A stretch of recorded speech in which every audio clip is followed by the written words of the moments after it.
Oh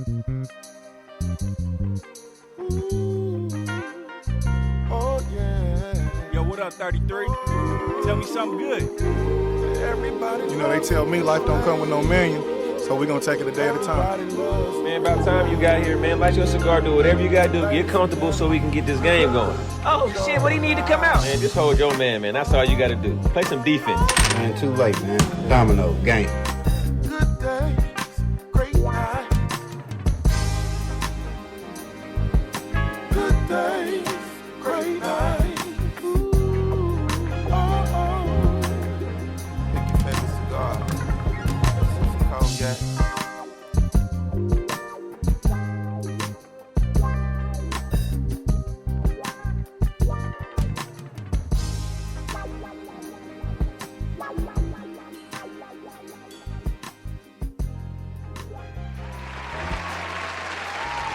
Well. We back again. You now tune into the Good Days GreatNights podcast. I'd like to thank y'all for hanging out with me. Season 4. In case y'all don't know, I go by Cool Breeze Al. You know me in the cigar world, they call me 33. Alicia and Harrison's daddy, depending on what demographic or father you live in. Your auntie's favorite podcast host. Your uncle's favorite nephew. He called me when he asked for he needed that Teddy Pendergrass on vinyl. I had it for him, so he called me. Second coming of Gerald Levert. My real handle out here these days is "We'll spin your mom or your sister from a half to a whole turn" on some two-step Kansas City stuff. So I got a special person in the building today, and anytime I get to break bread with my people, it's always a good time. So I'm always happy to have people in. Some people, they special because their mannerisms is always calm. You may have seen them out. They don't never lose their cool. They always just a solid person. Not only that, they got family ties to the city. They big on making sure the city looks good as representation. They big on branding. They big on helping people and just being a calm person. So you hear different things about people. Sometimes you hear different stories. Here we base it off of different things. So in the sense of a road trip, let's say, for instance, we was getting ready to go. It's a little rainy outside right now. Mm-hmm. We jump in the car. I got my people with me. You got your people. Where would you want to go? What city and state would you want a road trip to? Man, if I'm going somewhere on a road trip. On a road trip. And, you know, I watched a couple of the pods. Uh-huh. And it seemed like a lot of people was like Dallas, yeah, and Houston. Uh-huh. And, you know, everybody loved the big pop and stuff. I'm going to say Arkansas. That's cool. We're going to Little Rock. We're going north of Little Rock. Where we going? We just going to go a little bit outside of Little Rock, but we're going to say Little Rock just for the know, for the sake of people knowing where we're going. That's 6 or 8. Is that 6 hours or 8? I think it's about 6 hours. Okay, so 5, 6 hours. Depending on how you 6 drive. hours. All right, we get you, I think down like Oklahoma. We'll let you start driving, right? Mm-hmm. We done pulled over. We done got our snacks. Did what we need to do. Everybody done their thing. Gassed up. It's your turn to drive. Yeah. You got 5 songs. 5 songs. In the sense to describe you as a person right now today. No right or wrong answer, but I'll make it make sense in a second. Yeah. What 5 songs would you go with? First is gonna be Jay-Z. Okay. Just off top. Jay-Z. All right. I know the pod kind of has that R&B feel, and that's really where I'm at right now. Yeah. But Jay-Z is like, you know, he's one of my number ones, like, for a long time. So I'm gonna say I'm gonna just grab one out the sky today and say "So Ambitious." So Ambitious. You know, it's a Pharrell beat. Okay. So you know it's really different than what he normally does. But I mean, "So Ambitious" is just it's a really good song. Okay. And it talks about the life of, and we'll use a buzzword, a creator. Okay. You know, it speaks to somebody that, you know, that's ambitions are really just a lot bigger than right. You know, what we would call the normal person. Okay. You know, so yeah, I like that. And then second, I'm gonna go with his wife because I'm in the Beehive. Come on, Beehive. Come on. I'm definitely in the Beehive. I seen that too. I seen that on Instagram. I'm gonna tell you about it. Yeah. I'm definitely that. So we're gonna say Kitty Cat. Okay. Kitty Cat is probably I'm gonna go out on a limb and say my favorite Beyonce song. Okay. But that B-Day project, just that whole time period, Kitty Cat really was like a good song. And for me as a DJ, it worked like in a lot of environments back then, even still up to now. So that's that's another song.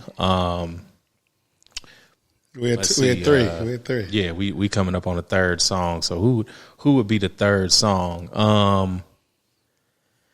We're going to stay on the R&B tip. So I'm going to say Monica. Okay. She's got a song on her first project. It's called With You. So it's like a slow, but it's yeah. If it was really popular in Kansas City, it'd be a two-stepper. Like you could throw it on as a two-stepper and people ain't going to stop. It's definitely a two-stepper. Yeah. I'm here to tell you it's definitely a two-stepper. So we'll do that one. And then I'm always throwing a curveball in there. Okay. So I want to say something like Missy, but I'm gonna just go even newer, and I'm gonna stay on the newer end of my curveball, and I'm gonna play "I Deserve" by Smino. I ain't heard that one. Yeah. So again, we gonna throw a curveball. So yeah, we'll Smino. do that.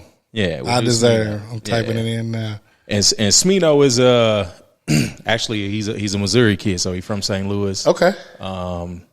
But he's one of those guys that's like next up. Okay. And when you listen to him, his artistry, the things he says, he's just one of those guys like you really catch his vibe just from his albums, his artwork, but then also the visuals he puts out. So like Smino is a guy that really sticks out, and especially when you see him from the first time. And then my fifth song. Okay. Since you done pulled the phone out on him. Yeah, because I gotta make sure I say the right album, because I don't want to be wrong on this, but it's from the Intervisions album, and we got Stevie out here. Okay. So it's not on the Songs of the Key of Life, but it's Living for the City. Living for the City. And Intervisions is I actually just stumbled on this album the other day, just to sit with it and listen to it, and it's one of those albums that's like full circle, because the stuff Stevie was going through back then, right, the stuff Black people was going through back then, he put all of that in this album. Okay. So Living for the City, it's just one of those songs like he took his listeners into like what Black America was. That's it. And like I think it's towards the end of Living for the City, they have like a conversation out on the street, and you really just hear like the dynamics of like Black people in that time. So again, it just parallels. So we'll throw a little history in with that. So yeah, Stevie. Okay, so Stevie. 1, 2, 3, 4, 5. Okay, do me a favor, introduce yourself real quick for me. Yeah, DJ Q. Okay, pop it a little bit. Give me a little bit more. DJ Q, how many years? Work it out for me a little bit. I could give you the spiel. Give it to me. I've been DJing almost 18 years now. I'm still in my 17th year. Yeah. Covered a lot of bases. Okay. From around 2004 to 2005 to now. What a time to be alive. We looking at really a couple of decades, but what is that when you do what you love, really? Yeah. So yeah, that's me. A lot of people know me as a DJ, but then people that knew me in high school and middle school, they knew me as a guy that did sports. Yeah. The people before then, they knew me as a guy that was either in choir at church or playing instruments in school or in school plays. Or, so I've had different, sections of life, but it really all just materialized into, being a DJ, being an entrepreneur, being somebody that creates, but just creating in the sense of what I think the city needs as far as nightlife. And so that's me. No doubt. So let's go back over this list a little bit, man. Mm-hmm. So Ambition. You got Drive.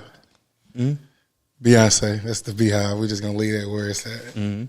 If the club going sour, that's our ace in the hole. Mm-hmm. We can put that in there. Monica that with you. That's one of my ones. That's rainy weather. Come on, come on, baby, let's take a ride. Nah, that's take a ride with me. That's the smoke and ride around the 435 loop. That's the loop. That's the loop. And you said Smino, based out of St. Louis, but up and coming. So that means you keep your ear to what's new. You accept change. Mm-hmm. And then Stevie Wonder, living for the city. That means you understand the history, where we were and where we are. Mm-hmm. So when I use music, I use it to understand how to speak to certain people. Of course. So when I'm having a conversation with you, I know now what's important and what's not. So you don't have to small talk when you got the idea. So that's the whole purpose of the 5 songs. I tell everybody all the time to give me an understanding, but give the listeners understanding and a different way of looking at you. So in the sense of 24 hours in a day, let's say you 24 hours leading up into an event, what does that look like for you? Leading up into an event, or an average booked and busy Saturday or something. We can do it like I mean, it could be any time now. I mean, Saturday is even really an old way to look at kicking it. Yeah, because it's like you said. Now you would probably like the day party more than anything. The day party, yeah. So that might be a Saturday day or whatever. But 24 hours for me, I mean, really is just waking up and really just kind of being aware of how I feel. Mm-hmm. You know, waking up, see how I feel, either physically, mentally, whatever it is. Right. I'm trying to get myself together because being a DJ in a sense is an entertainer. Yeah. And depending on how you DJ, like when I'm DJing, I'm mixing, I'm scratching, I'm doing blends live, I'm doing whatever, but I'm also engaging the crowd, talking on the mic. Mm-hmm. But then, you know, you still got to dap people up. So, you know, it's still a front-facing job as far as people. So leading into that, I'm trying to live not necessarily carefree, but like stress-free. Like I'm trying to get my mind off of all the heavy stuff. A couple hours leading into it, but if I'm saying 24 hours into a gig, I'm trying to eat cool the night before. Right. I'm trying to get a little bit of rest the couple of days leading into it, and not necessarily always up at 3, 4, 5 in the morning. Mm-hmm. But yeah, leading into that, it is taking care of, you know, little small 1-2 things I would have to do here and there. But outside of that, it's really just trying to get in the mode of what I'm gonna give people that night. And it could be, you know, a wedding. It could be a gender reveal. It could be how times have changed. You know, it could be something at you know, One Light Pool. Or it could be something at you know, it could be whatever it is. The hookah spot, like I just did, you know, not too long, the day party not too long ago. It's really me just getting in the mode of how I think people are feeling, and then I try to put that through the music. And if they can feel it, that's it. So my 24 hours is really spent just channeling myself. So on a normal day, excuse me. Do you say you get like an hour to yourself to just decompress from the world? Now. Yeah. Now. Before, no? Previous to about 36, 37. Yeah. I didn't take the time for me. Yeah. And I think it took going through that.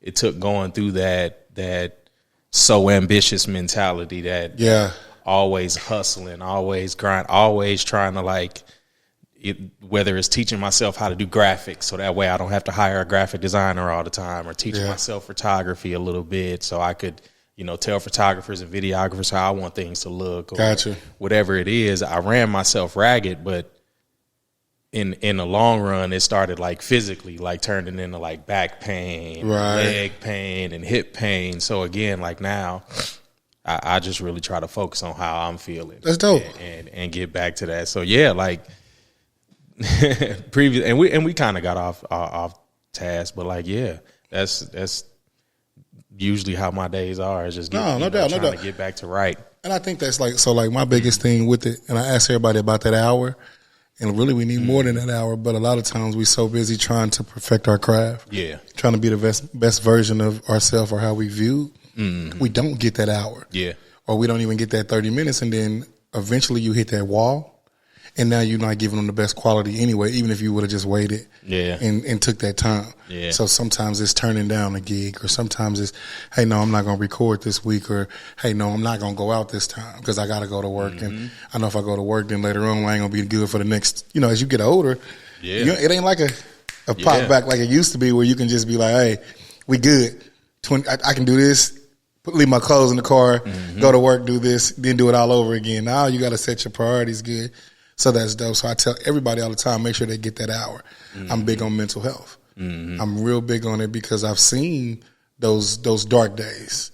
I've seen those days within my friends and my family, even myself, where you have to go back and reevaluate your life. And then we live in a time now where it goes so fast that when you go back and think about it, you're trying to pull memories, but it's kind of cloudy because you're like, dang, was I really my true authentic self? Was I this person or was I somebody else? So you have those moments. So it's real big. Yeah, and I mean, you mentioned a thing about mental health being important. Like, again, I said around 30, 35, 36, 37, I didn't take the chance to, I didn't take really any opportunities to take care of my mental health, really look at how I was feeling and how I felt about things. Like, it was always a yes to everything. It was always everything. Like being a people pleaser. And that's a tough thing about being a creative and an entertainer too. Like, I took it upon myself to insert in the Kansas City nightlife and entertainment what I thought it needed. Right. And for a long time, I didn't look at what I needed. Right. So again, when I started, you talk about mental health. When I started going to therapy, when I started actually, paying attention to how I'm feeling day in and day out, it becomes important. Yeah. But then you look at artists like Jay-Z, Beyonce, Lauryn Hill. Yes. They get ran to a point where it's like, nah. I've worked enough, so. Definitely. I need to start really taking care of me. Definitely. I look at that. I look at those, and one of the key ones I look at all the time, just on some soulful, is like Teddy P. In that sense, and definitely like a D'Angelo. D'Angelo's another favorite because I was reading, and then you see certain things, and he has done certain interviews, and he was talking about like his family being big in the church and spirits and like the energy of other people, and how does it feel really messed his career up mentally. Had to do push-ups before every show to look a certain kind of way because everybody has a vision of how you are. You can't change. But one thing for certain, when he hit them keys, that don't go nowhere. You know what I'm saying? It's another world. So it's like, let that speak for you. But he's like, you just got to know sometimes, like you said, to not say yes. And that was like 2 or 3 years ago, 5 years ago, like leading up about 7, I was yes to everything. It wasn't until recently where I'm like, nah, I don't want to go. I don't want to do it. I don't want to be there. And there's nothing wrong with it, but in your mind, being a people pleaser, you do find yourself like, hey, are they going to be mad at me because I didn't do this or I couldn't do this? In your situation, you might have one at 7 o'clock that's going to run this way, but somebody wants you in the morning. You're like, I know I shouldn't be doing this because it's going to tear me down a long time. But you're trying to please everybody. And then we not chasing the dollar, but just chasing the legacy. You know what I'm saying? And it's like, I'm chasing really a legacy. But before we hit record, you told me something like, just be consistent and walk it down. And that was like a gem. It was needed within me because a lot of times I feel like, come on, man, how to get this thing? And I catch myself being in the times we are now, which is that microwave. I catch myself a lot, so I have to pull back and just take time to, to breathe. So when you look at like relationships, like when you doing business, when you with your friends, how do you separate that? Because everybody want a favor. How do you balance out relationships, like as a whole? Kind of talk about that a little bit. Man, whether it's personal or business relationships, man, it's setting boundaries. Letting people know what's gonna fly and what's not. And we always struggle with that. Everybody struggles with that. Right. You look at Kanye struggles with that. Right. He's always complaining about somebody that didn't hold up their end of the bargain, or just whatever it is. But that's what happens when you're creating these new relationships with people. You don't set that boundary of saying, and in my case, it's, a lot of people's like, do I have to pay you all up front, or can I give you a little bit before? And I'm like, we can work out how you want to work it out. Yeah. But yeah, before the gig start, I need this. give me my money. I need this. Yeah. But and we work it out however they need to. Like, Yeah. I'm not a guy that's always going to be hell bent on following the rules X, Y, and Z and all that. Right. Like, we can work outside of those lines, but still, let's let's stay in the same direction. Yeah, I mean, you're human. Like, I'm human. Yeah. And that's really what it is, man. It's really just setting those boundaries. I think that's a key for any relationship that you have. Is knowing what you expect, but then also communicating that well enough that they can also communicate, what they expect from you. Okay. And I've done business about as well as I could over the years. I don't think there's nobody out there that can say I owe them money or I messed them over for a gig or nothing, like, because I try to pride myself just in word of mouth. Like, I come from pre-social media, where it was word of mouth. Let the work speak for you. People had to know who you. And that it's funny because when I go out to the mall, when I go out to Oak Park Mall, I'm always telling whoever I'm with, like, I'm always just telling them, like, I spent a lot of time out in this mall, because you talk about 24 hours leading into a gig, especially back then when you look at pre-social media, before all that, before Facebook was like on everybody's phone. Right. And Black Planet days, like, I would go to the mall and I would just talk to the different girls in retail, or talk to the different, stylish looking dudes around the mall, just whatever it was. This one be. And just, and it wouldn't even be that. Like, a lot of people really would just come up and be like, man, I seen you. I remember you used to dance in the club all the time. So it's like, some people have them stories. That's why I'm like, I've had so many different stages of life. Like, people will know me through something. Yeah. But whether it's DJing or dancing in the club or just whatever it is, like, they always been like, you've been cool. Like you said, you a cool dude. Yeah.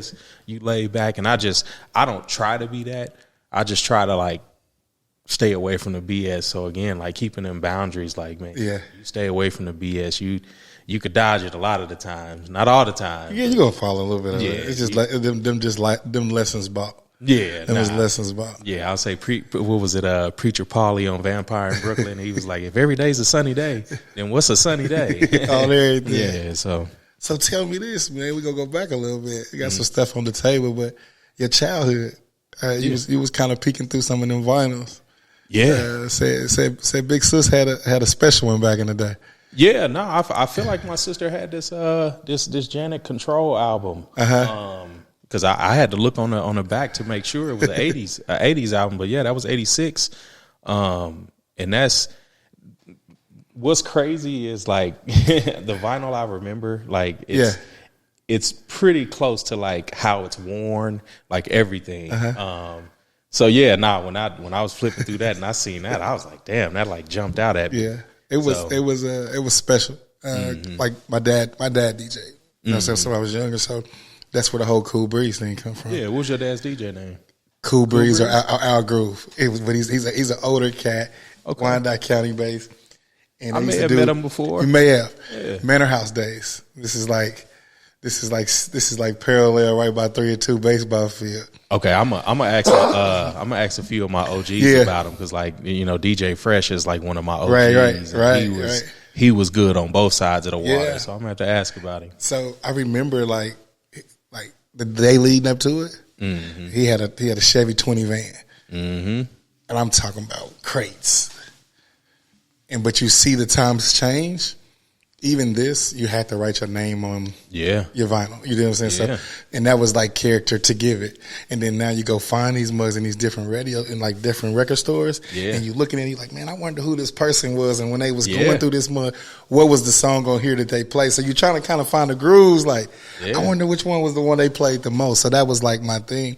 But then just the other day, I seen you have the CD book sprawled out. Yeah.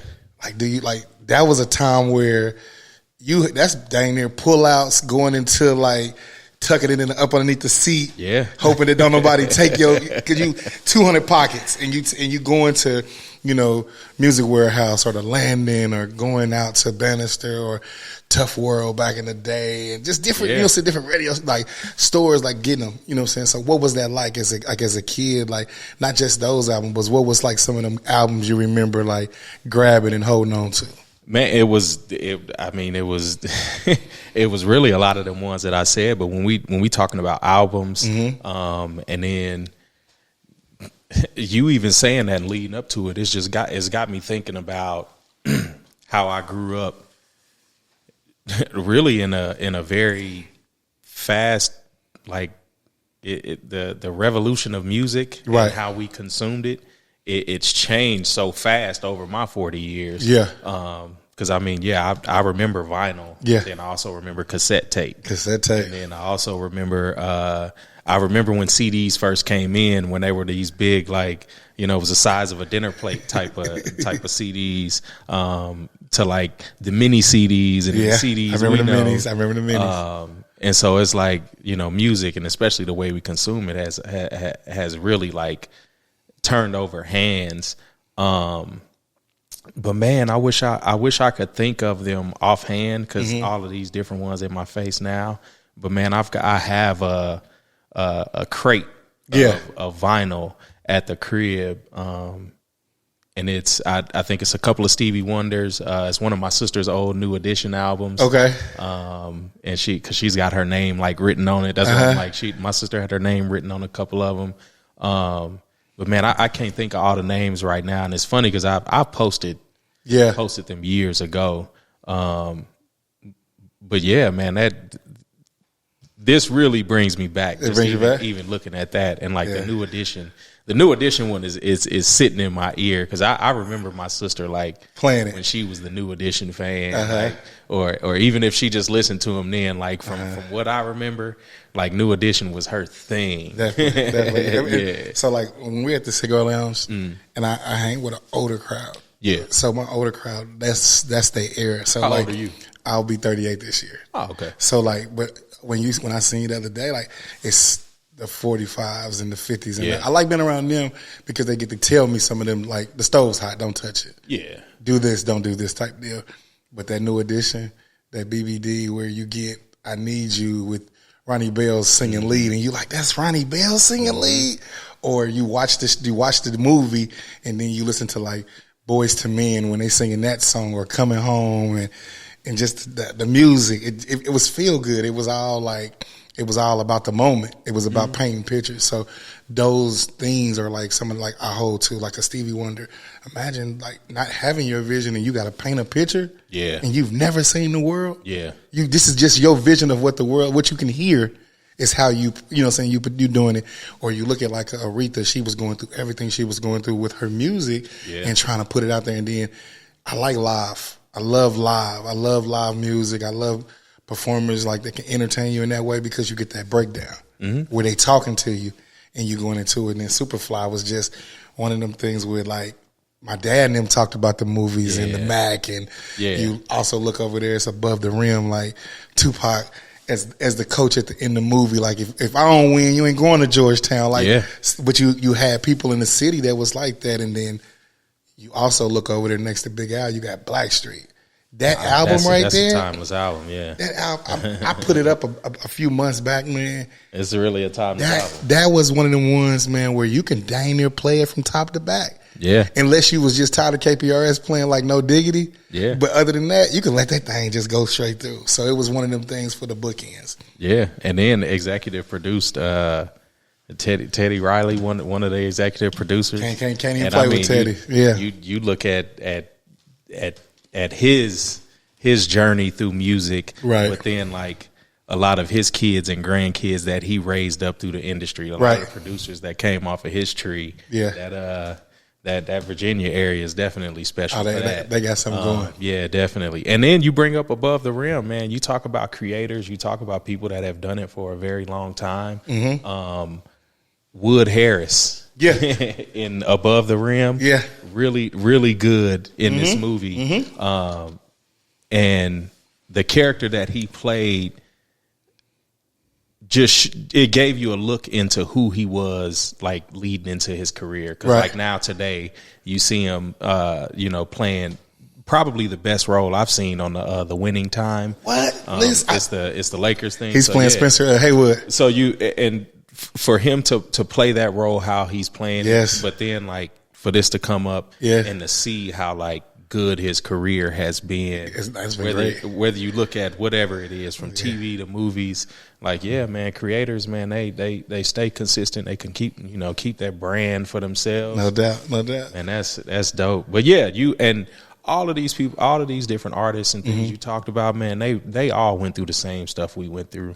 Like they went through, working for record labels that were white owned, that didn't pay exactly what they do, what they were owed, things like we go through all of that. Like all of these different creators go through that, and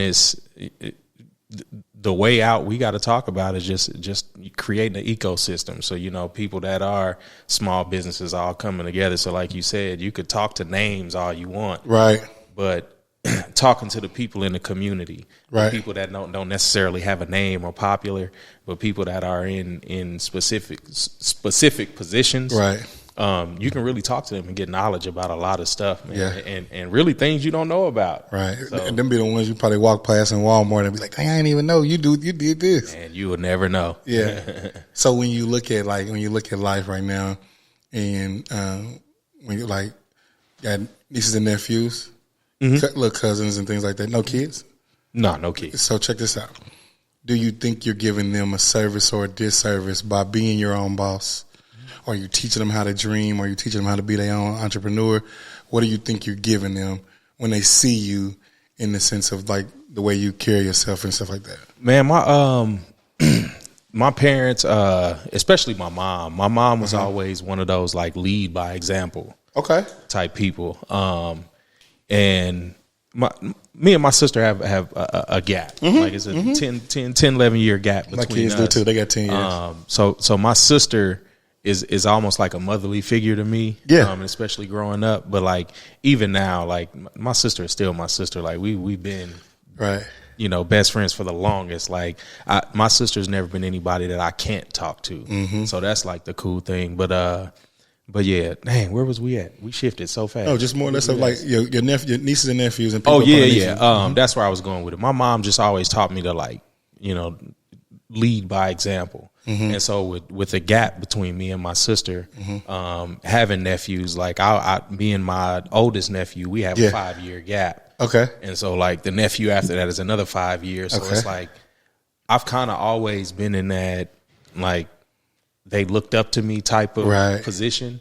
And so I had to be cognizant of that in a sense. So, whether it was going to college and dropping out, or, just whatever like stumbling I did, I still would have to like pick myself up and, figure out where to go from there.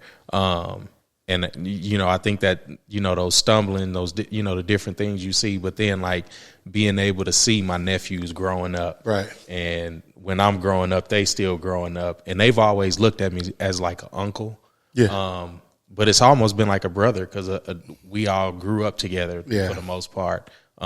Just because, we weren't so far apart. But that plays a role into who DJ Q is, because even my oldest nephew, like he's actually gonna be in a show coming up soon. I think it's on HBO or something, HBO or Netflix or something. But we was having a conversation not too long ago, and I was just telling him like he really kind of helped influence a lot of my appreciation for R&B. Because growing up, I liked Rap City. I liked looking at you on TV raps, Fab Five Freddy. Like, I like stuff like that. But then, like, when it was my nephew's turn to watch TV, he's turning on the Janet Jacksons, the Beyoncés, and he's trying to emulate them. And, like, just really, like, I could see the way he admired these female artists, but not only female artists, like, he admired, like, just the R&B, like, scene. And he and I listening to music together, or just, just whatever is growing up. Like, they really all three of them. All three of my nephews really just played a role in like, you know, how I grew, not only creatively, but just like the different music that I appreciate. That's dope. One of your nephews is the reason why I got all my cowboy gear on today. Yeah. I just want him to know, just so he knew. You know what I'm saying? I didn't want no pride. I just wanted him to know why I had all my cowboy gear on. Nah, yeah, You know. because I'm a longtime Philly fan. Yeah. I've been a Philly fan since Randall Cunningham. We go peace treaty over here just on the sense of what he got going on. So I wanted to make sure that he knew what it was going on. So Definitely. when you think of like stereotypes, being a DJ, what's some of them that you kind of like you hear, not necessarily make you cringe or make you feel like you have to prove them wrong, or just a stereotype as a man? Like, what's some of the ones that you like? I don't really, that ain't everybody. Some stereotypes. I mean, the one that's ever occurring is always the racist stereotypes. Okay. Like, as a DJ, I've always, no matter where like if I'm playing in Westport, you know, for a while before people knew who DJ Q was, if I'm playing in a spot, and instead of saying, you know, we got a DJ in here tonight, you know, a new DJ, never been here before, they would be like, oh, we got a hip hop DJ in here. Put you in a box. So, you know, and no matter what kind of music I played or whatever it was. And so, yeah, that was a stereotype that that I really always set out to break. Again, I said I put myself to task a long time ago to insert what I wanted into Kansas City nightlife and entertainment. And that was black DJs. When I came back from school in Louisiana, I'm seeing, like, I go down there to Louisiana and I'm in Baton Rouge. What school? In Houston. I went to Southern. The Southern? I went to Southern, in Baton Rouge. So my mom's side of the family, my sister, all them from New Orleans. So it's, you know, that Louisiana kind of like. So you down at the bounce. Yeah. And I spent my first 2 years out of high school down there. That's dope. But yeah, I got thrown off again. No, you all right? We keep. What was we talking about? Man, because hold on, let's stay there for a second. So, what was Southern like? Because graduated from here, right? Kansas City, right? Yeah, Southern was different, and that's what I was saying as far as like just inserting that. Because when I got back home from school, all I saw was white DJs places. Yeah, and they would play, you know, the hip hop song for like half a verse. That's and it. Then cut it off, or maybe they'll play the hook. That's it, and then that's it. And so that was always my goal in there to tear that down. But transitioning to Southern. Southern was different, man. For me, it wasn't necessarily a culture shock, but it was somewhat of a culture shock. Yeah. Somewhat of the culture shock was the party atmosphere down there. You know, coming from Kansas City, I saw a lot of how Kansas City kicks it growing up. Right. Especially through my cousins and like my sisters and everybody that would go out, and you kind of hear about them talking about their nighttime and stuff. So you get a feel of what that's about. And as a kid, you like so intrigued because you like, damn, they was out past curfew. Like, so, but now, it was a culture shock because, again, my people from New Orleans, the culture, the food, the Southern hospitality, all of that I knew. I grew up with that. That's my lineage. Even growing up, like it was like almost every other summer we would go to New Orleans because my mom still had sisters and brothers and, you know, whoever down there and just family. But going down there to school, I was in Baton Rouge, which is about 45 minutes away from New Orleans. Yeah. But it's the capital of Louisiana. So Southern is right down the street from LSU. Right. And so when you look at LSU, it's the big D1. It's the, you know, all the football players. Yes. They probably drive Escalades. That's it. Whatever it is. But then like the HBCU, that's the black side. Yes. It's I forget the name of the little city that it's in. But you know, it's right outside of Baton Rouge, and like, you know, just like almost this little suburb, but you could tell it's just a black community around there. It's a high school over there called Southern Lab. Okay. So it's a high school close, so you kind of get that like interaction with kids that are about to be at Southern. But the party scene, man, Southern, like Louisiana is it's Mardi Gras. Every day. It's Mardi Gras. The culture is Mardi Gras. And it's not necessarily every day, but like people from New Orleans, people from Louisiana, they are very unapologetic. Like they might not be the most educated, they might not be the most well spoken, but when it comes to like intelligence, street smarts, when it comes to all that, they the best in all that. But then when it comes to partying, like they don't care what you think. They gonna dance how they want. Like when I went to school down there, I graduated in 2000, so I went to school down there in fall of 2000. Yeah. And when I got down there, it was an artist, Josephine Johnny. I think Josephine Johnny passed away not too long ago too. So rest in peace to him if I'm remembering correctly. But Josephine Johnny, it was the dance down there. Like he had a couple of songs like remixes, and that was the thing. And I had never seen men move like that. Right. Like you always see women moving their hips and doing all that, but then when I went down there and I seen men doing it, and it was like acceptable. Right. It was different because again, growing up, I grew up in theater and whatever it is. Like I had cousins that danced in Alvin Ailey. Yeah. So sometimes in the summer, I'm kicking it at Alvin Ailey camp during the day because I ain't got nowhere else to go, and my cousin got class. So I'm kicking it with them, learning dance just off to the side. So yeah, when I get down there and I see that, because again, I'm used to Kansas City. Everybody sitting here, cool, holding up the wall. Everybody, everybody too cool, too cool. So again, going down there, it was just a shock. So down there, I really learned how like nightlife moved. Right. When I got down there, my aunt had a really good friend that she grew up with, Miss Laura Brown. Rest in peace to her too, her and my aunt. But Miss Laura Brown, she had, it was probably like 5 or 6 children, and they were all around my age. I think it was 2 of them were older than me. 1, we were the same age, and then I think it was 2 younger than me, something like that.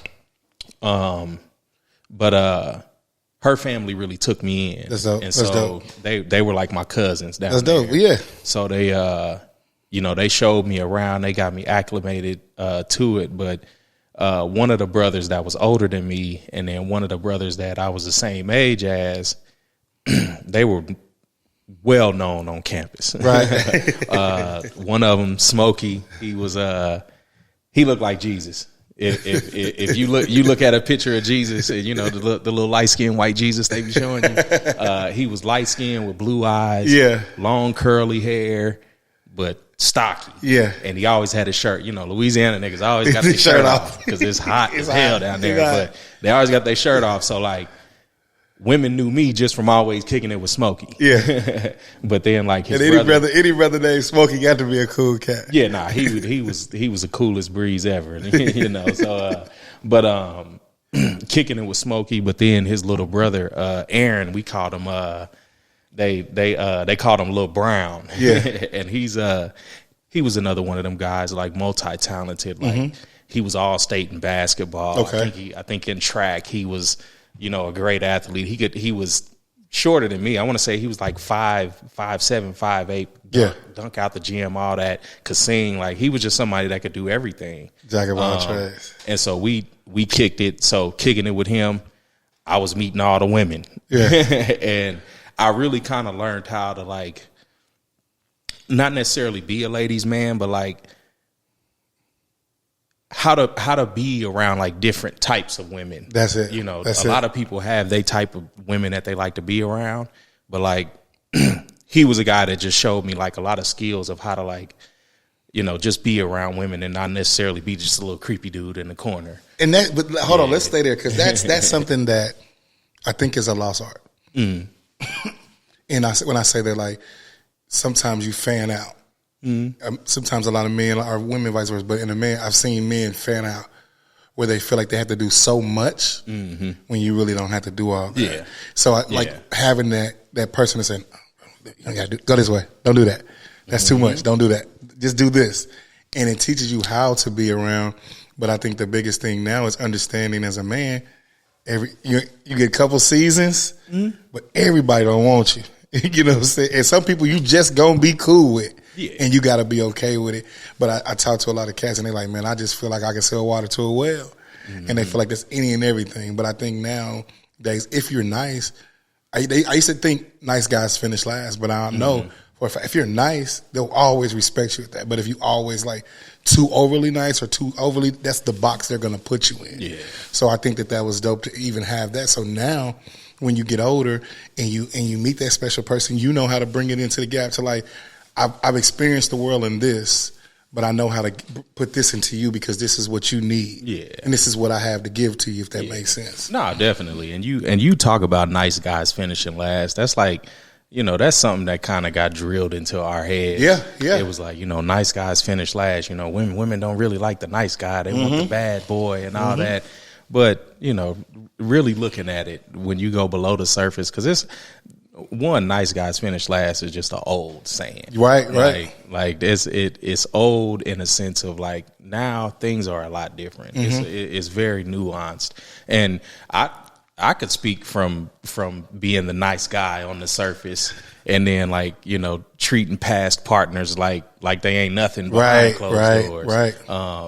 And what however that looks, nice guys ain't always nice. Right. It's very, and that's just an excuse, like, for some guys that was just being losers or whatever. Right. Just to say that's the reason. But like, we got to get away from generalizations a lot of the times. Like, and it's really just treating people with respect. That's it. And being intentional and putting out. I'm an energy guy. Yeah. Like I could feel people's energy. I mean, I'm a DJ, so like I feel people's energy when they at their worst for the most part. Because a lot of times people is going out and I won't say they always going out to escape something. But that's what it is. Sometimes. Like some people just enjoy being social. Yeah. Like, and you have to chalk it up to that. But then a lot of times, like some people are going out to escape something, especially if they ain't celebrating something. Right. And so you look at, whatever it is they escaping, like people are always throwing that energy and, maybe they throwing it to try to get some good energy back or whatever it is, but I'm just an energy guy. All of that to say that I'm an energy guy and I could feel people's energy. Right. Like you said, we met at the cigar spot. Yeah. Your energy was good. And especially how you approached. Yeah. And it wasn't like forceful, but it's like, hey, I got this podcast, is what I do.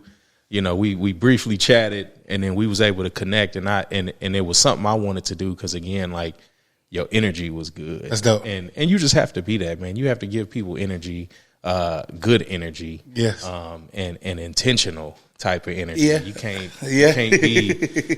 be I'm the nice guy here, but the first chance I get to mess you over, I'm gonna do it.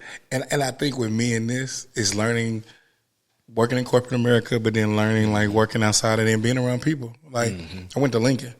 So I got a chance to get some of that Southern people and North and East, and everybody kind of came together down there. So those people kind of molded me to be able to do that, as well as my parents.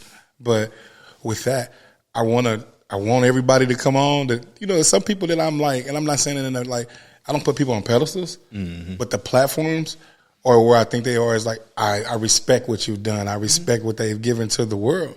They made it better. So certain people, I'm gonna have them sit down because I think it's important to me because I want them to get their flowers. It was days going in. I can think and seeing you and you doing your thing, but you still was cool enough to. What's up, man? What's going on? You cool? Okay, yeah. This is like maybe I want to say around the time like Pure was like the.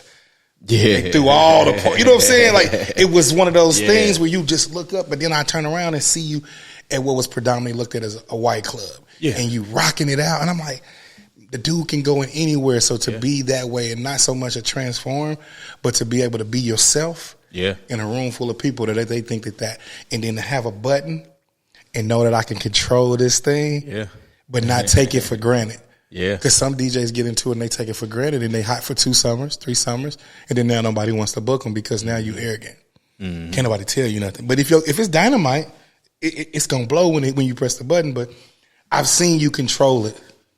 I don't care if it was a fight breakout. We gonna still curve this. I don't care if it's you're not dance like you said going down south and you seeing men dance.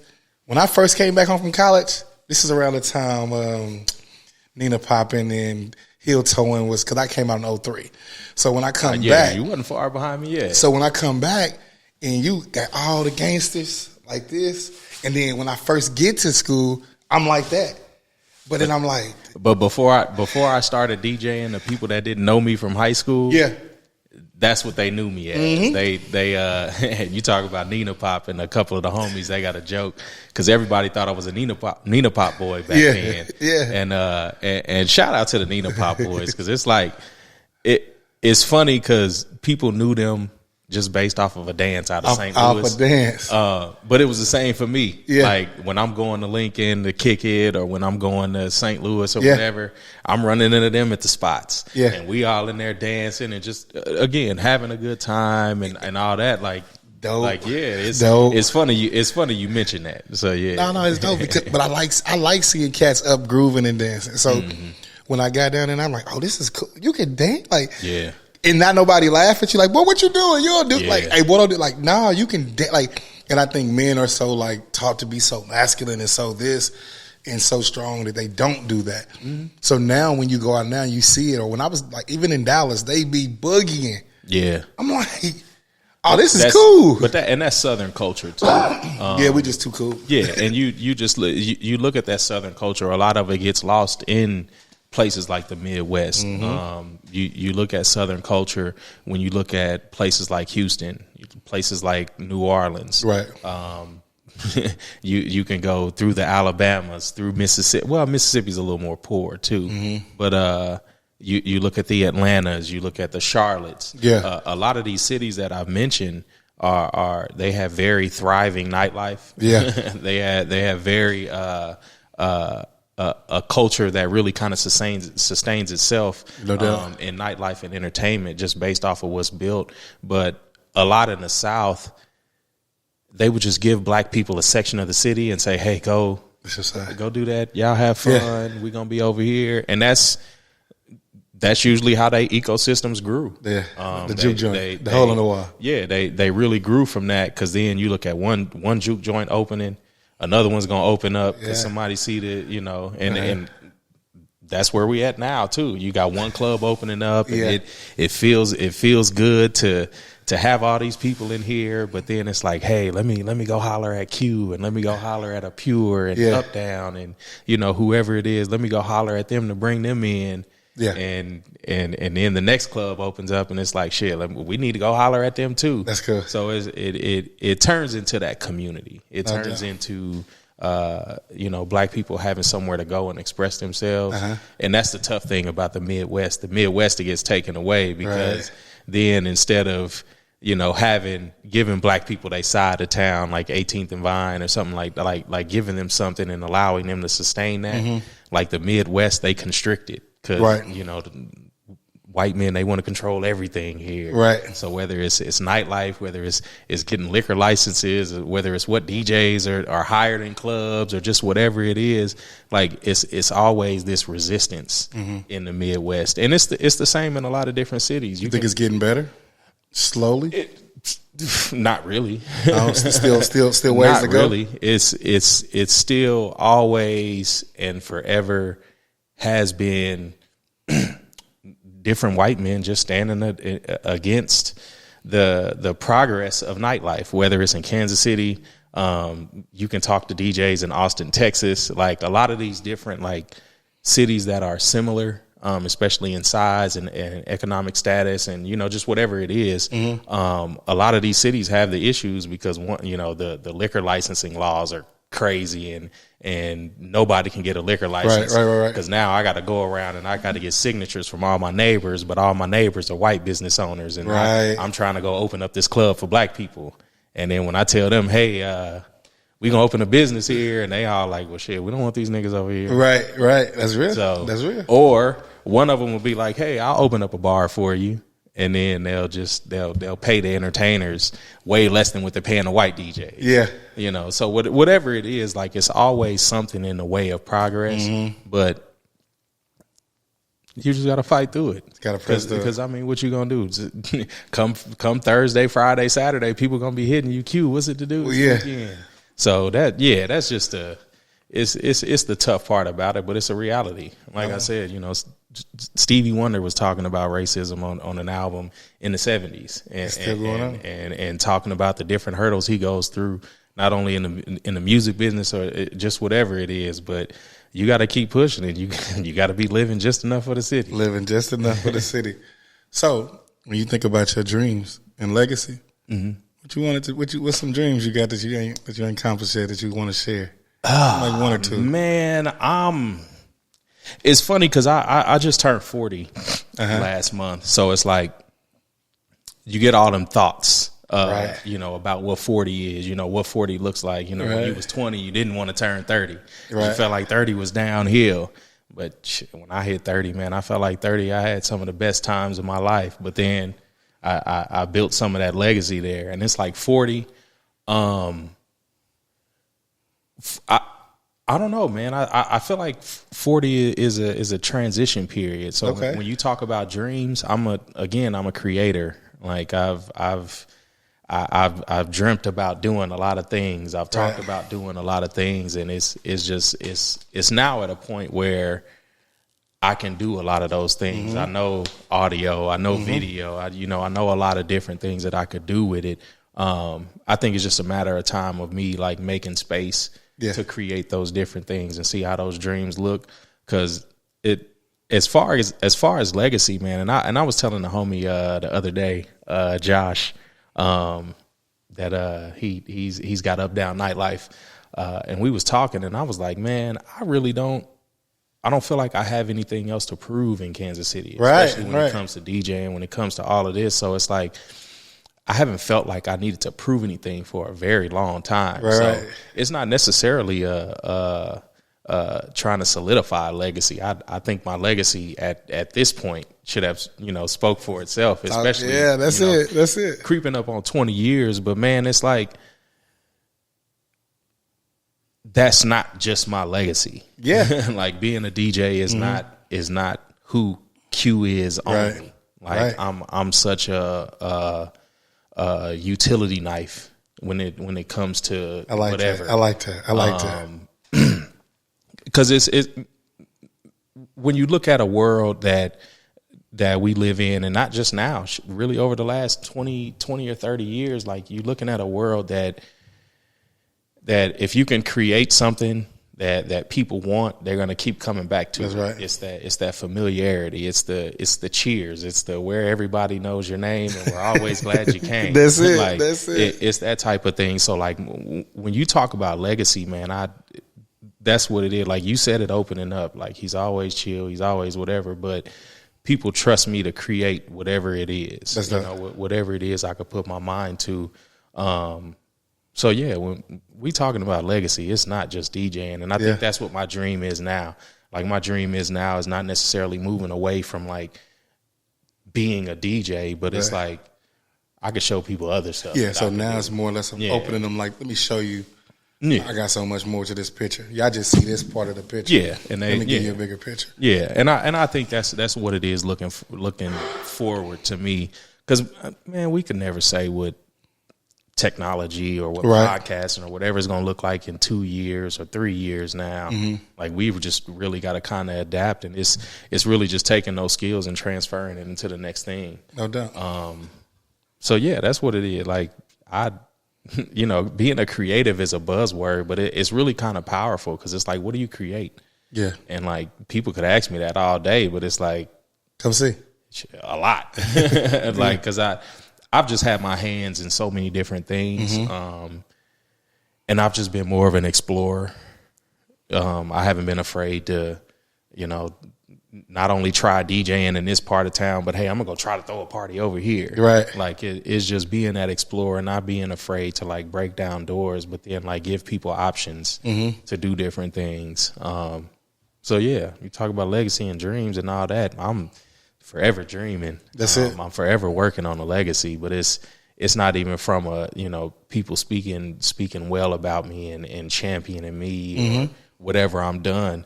It's just more so like, again, leading by example. That's done. Like if you're going to call me the best at something or really good at something, I want other people that's really good at that, or even people that ain't never seen him before. And it's like, yeah, he different. Sign off on it. Yeah. Yeah. He different. And he don't do the same thing that other people that do this do.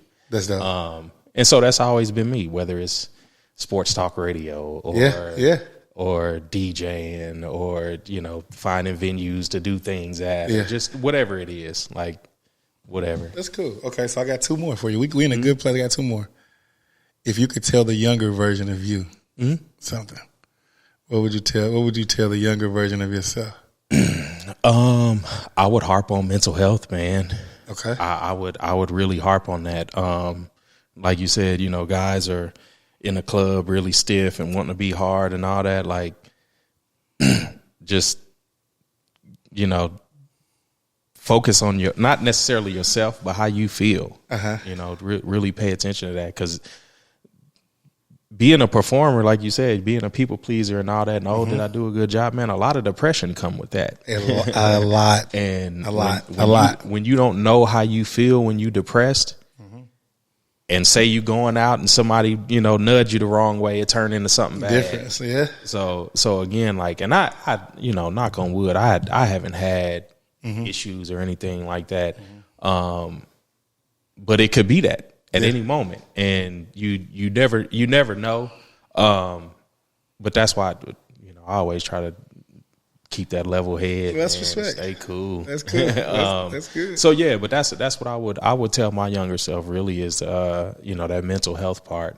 Because even previous to me going to therapy and really, you know, trying to get in touch with my own feelings and how I feel and what I'm going through, my ups and my downs, like, because everybody like to pay attention to when they feeling good and all that, but then when you feeling down, it's like, damn, I don't know how to handle this. But it's working through that. And that, when I was younger, I didn't work through those depressive periods well. And a lot of that, I mean, it really bled into my dating life, because it was a time I treated women like nothing. So yeah, when you talk about stereotypes of being a DJ, like, I lived up to some of that at some point in my life. But people didn't see that, because that wasn't what I was front facing about. Like, I wasn't front facing about being a piece of shit. Like, right. But then, you know, some people will see it because, you know, you jumping in DMs or whatever it is. And so yeah, that's one thing I won't necessarily say I beat myself up about, but it's something that I reflect on a lot, because a lot of it was just learning from uninformed sources, and not really taking into account to, again, how other people feel. Right. So, no doubt. So, in the sense of life, like we say, life be life. COVID kind of came through, different strands. Life changed a couple years back. Sometimes you go through things when you got to go to HR and you got to do emergency contacts. Something was to happen to you right now. Who's the first person you call? Something happens to me right now at this very moment. Right now. The first person I'm calling, if it's not my sister, is gonna be my girl. Like one of the two. So this is the thing. They both with you. And maybe it's mental, maybe it's a gig or whatever. Who's the next person? You got those two already. Those are given. Who's the next person?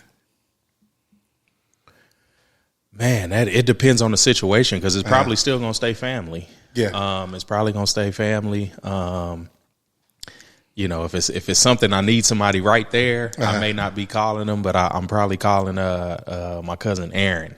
Gotcha. Like, he I call him about a lot. If it ain't calling him, I'm texting him about something. Just trying to get his perspective on it. Because again, like, when we got older in life, we got a little closer. Yeah. And especially after college, because he went to school at Howard, so he had the HBCU experience. But like, him having that experience was very different from my experience at Southern, even though we grew up similar. Yes.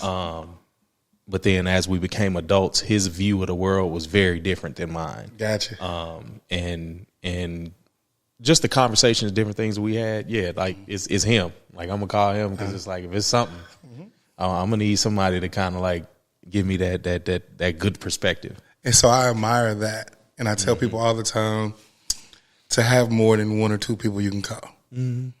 That's the goal and the transition I'm in right now. If you're in my phone, I want to be able to call you for anything. A lot of times we put numbers in our phone. We save them.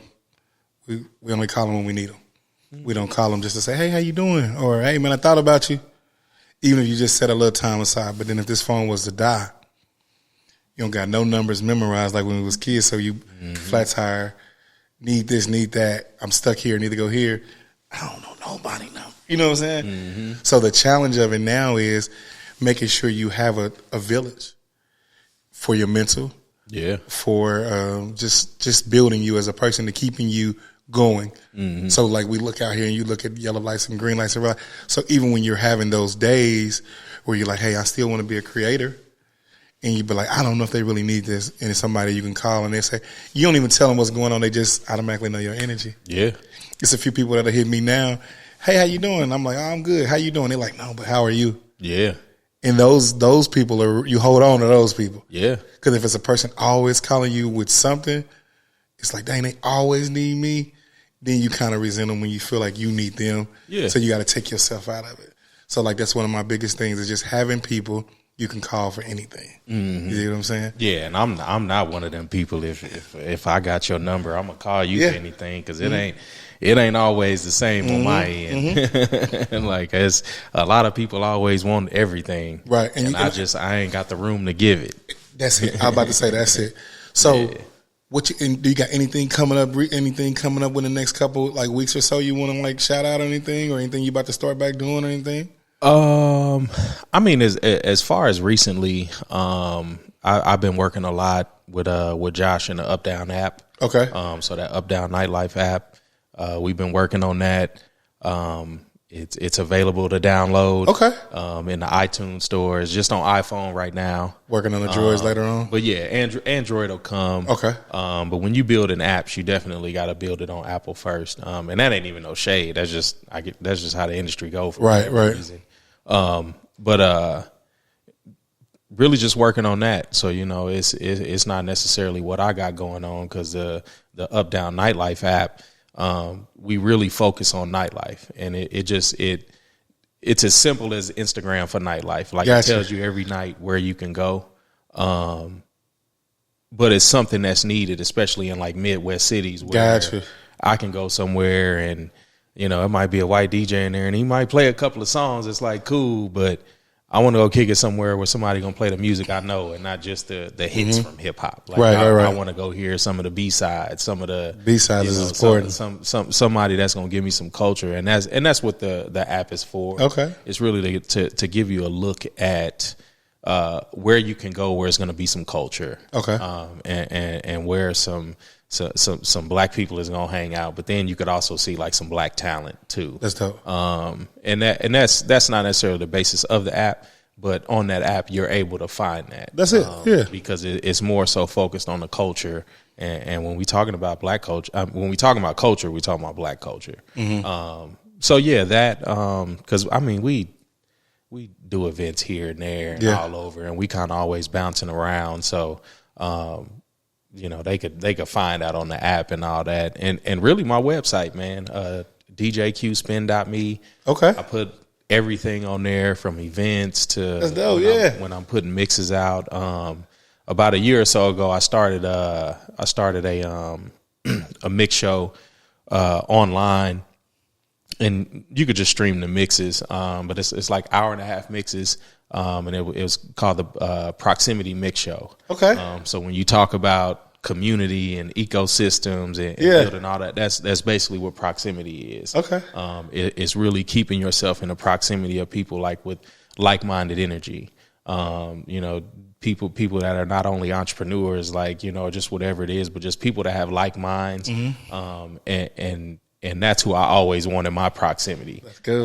But like the Proximity Mix Show is just more of a, if I were related to anything, it would be like, and it's something popular, it would be like a Soulection. So if you've heard of Soulection, it's similar to that, but it's really my flavor. Cause I've always been R&B head. Like I was putting out old mixes and stuff maybe about 10 years ago, and a lot of them would be R&B heavy, and people would be like, man, I want you to do some rap songs and all that. So then I started putting out those, but here and there I was always putting out some like different type of neo soul or like alt type of R&B stuff. So that's what Proximity is. But outside of that, man, it ain't too much to promote because I kind of always promote it on there. But as far as stuff that's coming, you know, if something comes up, maybe we'll do another episode and kind of like update or something. Yeah. So I want to do one with the DJs. I think a panel with DJs would be fire. Yeah, I mean, figure out what your goal with that would be. Yeah, because I would want to talk to everybody and see how they want it to be, but I'll put my piece in it. But really, I want to shed light on that. Yeah, no, I would definitely say work it out. Yeah, because that it'll be something for the culture definitely to do. Definitely. And that way DJs can kind of speak their mind and have a platform. Yes, right now it's needed. Right now, no, it's definitely needed. And I mean, speaking of platforms, like back in the day, I was one of the original people that started Soul Sessions, and I did that for like the first 6 years. I was waiting on you popping, and so like, but even with Soul Sessions like still going on, and it's probably ran way different than how I ran it now. But back then it was a platform. Yeah. Like it was a platform for artists. It was more so focused on spoken word. Yeah. But naturally you get a lot of R&B singers. So that's why I was always like that R&B feel. Because it was a lot of the writers and the different poets that would link up with the singers and all that.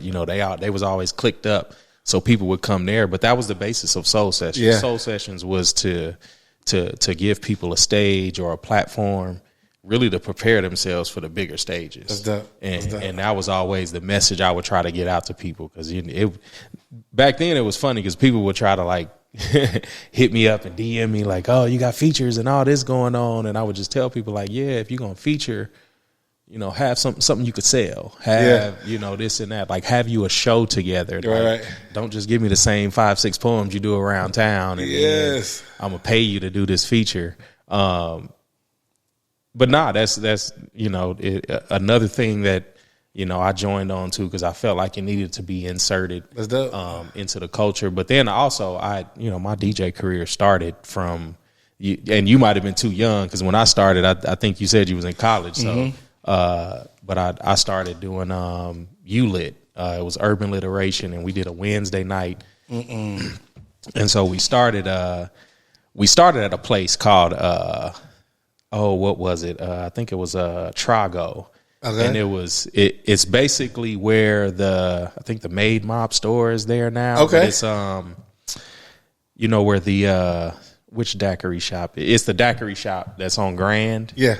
Across that parking lot, is like that Made Mob store that was right there. Uh-huh. It used to be a little bar called Trago. And so they started a Wednesday night poetry there, and it was a DJ, it was me, and then it was a band in there. And then we end up doing so well, moved down to the River Market. And so right on the corner of the River Market before you go into the actual market part, I think it's next to Planners, but on the corner, it used to be a venue called Cabal. It was a club. Yeah. I know that one. And so we did the Wednesdays there, man. Like Wednesdays was probably like the best night in the city where you can kind of go see a little bit of everybody. That's cool. Like the Phase 2 was still going on around then. Like it was a couple of the little hood spots that you could go to. But that Wednesday night, it kind of brought out a little bit of everybody. That's dope. And that was my start. Like 04, 05, 06. And then when we stopped doing that, man, I kind of went on around and did a little of everything, but I was always doing something that was live music related. And then Soul Sessions ended up being the one that like stuck. And then I got to a point where I had to grow past that. Mm-hmm. So it's like, it's good to see it still going because it's like I have my fingerprints on it. It's, part of my legacy is that. Right. So again, like it's not about me. It's what I wanted to see inserted into nightlife. That's dope. And so, yeah, it's cool to see that going on. But like, live music and poetry always is going to stay within my wheelhouse. Cause again, I ain't just a DJ. That's it. Just putting all these different, shows and forms of entertainment together, gathering people, man, it's cool. No doubt, man. I thank you so much for coming, man, and hanging out with me, man. This has been a great one. I look forward to everything. If anything you ever need, like I tell everybody, just always reach out. Anything I can do on my platform, I'm always willing to do it. Yeah. Anybody you can think of too later on, you say like, man, that'll be good. Look, let me know. We can always make it work. Yeah. Till the next time we see y'all, it's never goodbye. It's always see y'all later. May God be your seatbelt in this thing called life in your direction. Until we meet again, y'all be cool, be safe. Peace.